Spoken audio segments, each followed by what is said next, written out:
Hello friends, good morning. चलिए जानते हैं देश और दुनिया की तमाम छोटी बड़ी खबरें, जिसमें सोना चांदी और मौसम राजनीति से जुड़ी खबरें बताएंगे सिर्फ 10 मिनट में। लेकिन उससे पहले वीडियो को लाइक कर ले और चैनल पर नए हैं तो चैनल को सब्सक्राइब जरूर कर ले। तो चलिए वीडियो को स्टार्ट करते हैं। नीतीश बाबू को पूछना चाहता हूं, नीतीश बाबू आपने क्या किया इसका हिसाब दीजिए। बिहार वालों, मुझे एक बात कहनी है, जो आदमी, जो नेता हर बार घर बदले, इस पर विश्वास कर सकते हैं क्या? जोर से बोलिए, कर सकते हैं क्या? ऐसे व्यक्ति के हाथ में बिहार सौंपना चाहिए क्या? जी हां, आपको बता दें, प्रधानमंत्री नरेंद्र मोदी 1 जुलाई को मध्य प्रदेश जाने वाले हैं। प्रधानमंत्री कार्यालय ने जानकारी देते हुए बताया कि पीएम मोदी शहडोल जिले में एक सार्वजनिक कार्यक्रम में हिस्सा लेंगे। समारोह के दौरान वो राष्ट्रीय सिकल सेल एनीमिया उन्मूलन का शुभारंभ करेंगे। इसके अलावा वो कई लाभार्थियों को sickle cell genetic station card भी वितरित करेंगे। बिहार में मानसून की एंट्री और भारी बारिश के बीच सियासत का माहौल गर्मा गया है। मुख्यमंत्री नीतीश कुमार ने अपनी पार्टी जनता दल यूनाइटेड के विधायकों और विधान पार्षदों ने 1-to-1 मुलाकात करे। सीएम आवास में जेडीयू के एमएलए और एमएलसी को एक कर बुलाया गया है। यहीं नीतीश कुमार से उनकी मुलाकात का सिलसिला लगातार जारी है। इस बैठक को लेकर मायने निकाले जाने लगे हैं। जानकार कोई बड़ा खेला होने की संभावना तलाश रहे हैं। अफसरों के ट्रांसफर पोस्टिंग पर केंद्र सरकार के अध्यादेश के खिलाफ दिल्ली सरकार ने सुप्रीम कोर्ट का दरवाजा खटखटाया है। 19 मई को केंद्र सरकार अध्यादेश लेकर आई थी, जिसके बाद दिल्ली में अफसरों की ट्रांसफर पोस्टिंग का अधिकार चुनी हुई सरकार के हाथ से निकल गया था। 11 मई को सुप्रीम कोर्ट की संवैधानिक पीठ ने ऐतिहासिक फैसला सुनाते हुए दिल्ली में अफसरों की ट्रांसफर पोस्टिंग पर चुनी हुई सरकार का पूरा अधिकार बताया था। दिल्ली सरकार की तरफ से लगाई गई याचिका पर कहा गया कि केंद्र सरकार का अध्यादेश असंवैधानिक है, लिहाजा इस पर तुरंत रोक लगाई जानी चाहिए। इस साल के अंत में राजस्थान, मध्य प्रदेश, छत्तीसगढ़, तेलंगाना और मिजोरम, इन 5 राज्यों में विधानसभा चुनाव और अगले साल 2024 में लोकसभा चुनाव होने हैं। चुनाव में ज्यादा वक्त नहीं बचा, इसलिए इन चुनाव से पहले केंद्र की मोदी सरकार और बीजेपी के राष्ट्र और राज्य संगठन ने अभी से फेरबदल की कवायदें शुरू कर दी है। प्रधानमंत्री नरेंद्र मोदी की केंद्र सरकार और बीजेपी राष्ट्र संगठन में व्यापक स्तर पर फेरबदल किए जाने की चर्चाएं हैं। यूनिफॉर्म सिविल कोड इन दिनों चर्चा का विषय है। इसकी सुगबुगाहट उत्तराखंड से शुरू होते ही पूरे देश में है। उत्तराखंड में तो राज्य सरकार यूसीसी को लेकर आखिरी चरण में आ गए हैं। इस मुद्दे पर उत्तराखंड के सीएम पुष्कर सिंह धामी ने आज तक से विस्तार से बात की है। उन्होंने कहा कि हमारे लिए यूसीसी का मुद्दा आज या कल का नहीं है। हम 2022 के विधानसभा चुनाव में भी इस मुद्दे को लेकर उतरे थे। हमने 2022 के चुनाव में यूसीसी लाने के वादा किया था। हमने जनता से वादा किया था कि नई सरकार का गठन होते ही यूसीसी का ड्राफ्ट बनाने के लिए एक कमेटी का गठन करेंगे। सरकार बनते ही हमने ड्राफ्ट के लिए कमेटी तैयार की।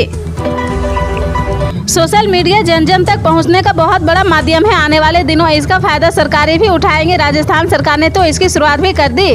राजस्थान में विधानसभा चुनाव से ठीक पहले राज्य सरकार बहुत बड़ा ऐलान किया है। राजस्थान की गहलोत सरकार ने समाचार पत्रों, टीवी चैनलों के साथ सोशल मीडिया को भी विज्ञापन देने का फैसला लिया है। इसके लिए राज्य सरकार ने बाकायदा गजट जारी किया है। दरअसल राजस्थान सरकार सोशल मीडिया के बढ़ते प्रभाव का इस्तेमाल करना चाह रही। राज्य सरकार ने जो विज्ञापन जारी किया है उसके अनुसार सोशल मीडिया को हर महीने लाखों रुपए के विज्ञापन जारी होंगे, लेकिन सरकार ने इसके लिए एक क्राइटेरिया तय किया है। ट्विटर, फेसबुक, इंस्टाग्राम, यूट्यूब में से किसी एक पर भी 10,000 से ज्यादा फॉलोवर है तो इसका मतलब है आप विज्ञापन लेने के पात्र हैं।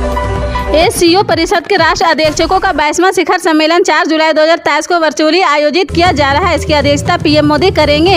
इस समिट में सभी एससीओ सदस्य शामिल होंगे। चीन और पाकिस्तान ने अपने अपने देशों में प्रेस वार्ता कर ये घोषित किया कि वह इस सम्मेलन में वर्चुअली शामिल रहेंगे। शुक्रवार को बीजिंग में एक आधिकारिक घोषणा में कहा गया कि चीनी राष्ट्रपति शी जिनपिंग अगले सप्ताह भारत की मेजबानी में शंघाई सहयोग संगठन के आभासी शिखर सम्मेलन में भाग लेंगे। प्रधानमंत्री नरेंद्र मोदी ने रूस के राष्ट्रपति व्लादिमीर पुतिन से शुक्रवार को फोन पर बात की। इस दौरान दोनों नेताओं ने वैगनर के विद्रोह और रूस यूक्रेन युद्ध पर चर्चा की है। रूसी राष्ट्रपति भवन क्रेमलिन ने बयान जारी कर बताया कि पीएम मोदी और प्रेसिडेंट पुतिन ने इसके अलावा द्विपक्षीय साझेदारी को मजबूत करने पर चर्चा की। दोनों नेताओं ने रूस और भारत के बीच विभिन्न क्षेत्रों में प्रमुख संयुक्त परियोजनाओं के निरंतर कार्यान्वयन के महत्व पर ध्यान दिया है। साथ ही शंघाई सहयोग संगठन और G20 में सहयोग को लेकर भी मोदी और पुतिन के बीच बात हुई थी। दिल्ली मेट्रो रेल कॉरपोरेशन ने बड़ा फैसला लिया है। डीएमआरसी ने यात्रियों को शराब की 2 बोतलें लेकर सफर करने की अनुमति दे दी है। डीएमआरसी ने आधिकारिक बयान में कहा कि दिल्ली मेट्रो के नियमों में बदलाव किया गया है। एयरपोर्ट एक्सप्रेस लाइन के प्रावधानों के अनुरूप दिल्ली मेट्रो में अब से प्रति व्यक्ति को शराब की 2 सीलबंद बोतलें ले जाने की अनुमति है। CISF और डीएमआरसी के अधिकारियों की कमेटी ने पहले के आदेश की समीक्षा की है। सोशल मीडिया प्लेटफॉर्म ट्विटर को कर्नाटक हाईकोर्ट से झटका लगा है। ट्विटर ने कुछ सोशल मीडिया खातों और ट्वीट्स को ब्लॉक करने का केंद्र के अध्यादेश के खिलाफ हाईकोर्ट में याचिका दायर की थी। हाईकोर्ट ने केवल माइक्रो ब्लॉकिंग साइट की याचिका खारिज की है, बल्कि कंपनी पर 50 लाख रुपये का जुर्माना भी लगाया है। पिछले साल ट्विटर ने सूचना प्रौद्योगिकी अधिनियम की धाराएं 69A के तहत इलेक्ट्रॉनिक्स और सूचना प्रौद्योगिकी मंत्रालय द्वारा उसे जारी किए गए आदेशों को चुनौती दी थी। केंद्रीय मंत्री नितिन गडकरी ने पुणे शहर के निकट एक पुस्तक विमोचन कार्यक्रम में वरिष्ठ कांग्रेस नेता दिग्विजय सिंह के साथ मंच साझा किया।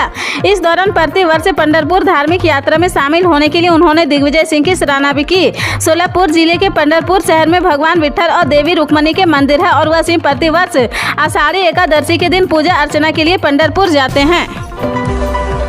2022 में विधानसभा चुनाव जीतने की तुरंत बाद उत्तराखंड के मुख्यमंत्री पुष्कर सिंह धामी ने समान नागरिकता संहिता को लेकर 27 मई को 2022 को रिटायर्ड जस्टिस रंजना प्रकाश देसाई की अध्यक्षता में एक कमेटी बनाई है। कमेटी की अध्यक्षता रंजना प्रकाश देसाई ने बताया कि कमेटी ने यूसीसी का ड्राफ्ट तैयार कर लिया है और जल्द ही ड्राफ्ट को मुख्यमंत्री को सौंप दिया जाएगा।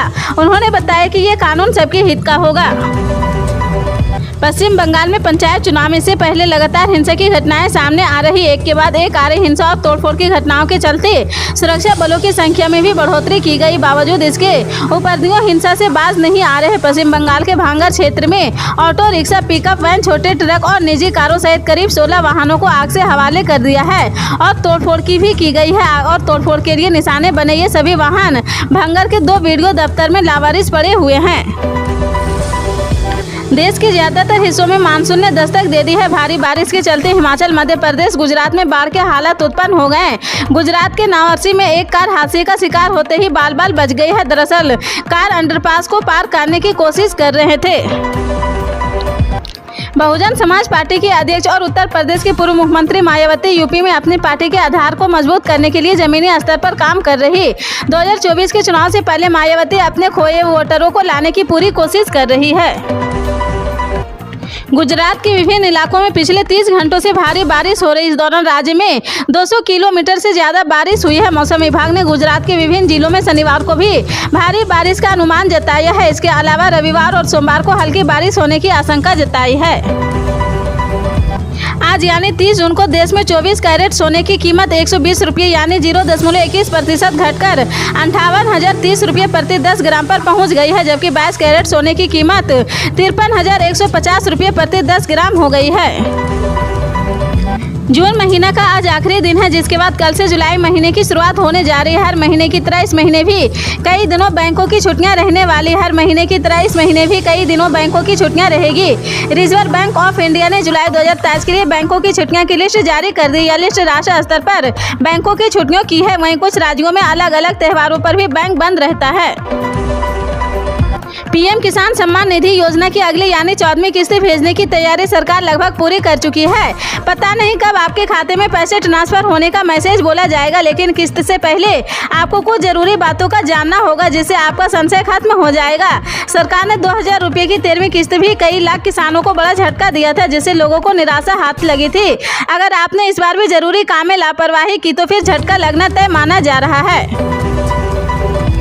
पंजाब में राशन कार्ड धारकों को लेकर बड़ी खबर सामने आई है। जानकारी के अनुसार पंजाब सरकार द्वारा राज्य भर में स्मार्ट राशन कार्ड योजना के तहत 2.86 लाख राशन कार्ड रद्द कर दिए गए हैं। इसके चलते अब अपात्र के रूप में पहचाने गए लाखों राशन कार्ड लाभार्थियों को मुफ्त अनाज मिलना बंद हो गया है। पंजाब सरकार के खाद्य सप्लाई विभाग ने सितंबर 2022 में करीब 40 लाख राशन कार्डों के जाँच का काम शुरू किया था। अब तक करीब 93% जाँच का काम पूरा हो चुका है।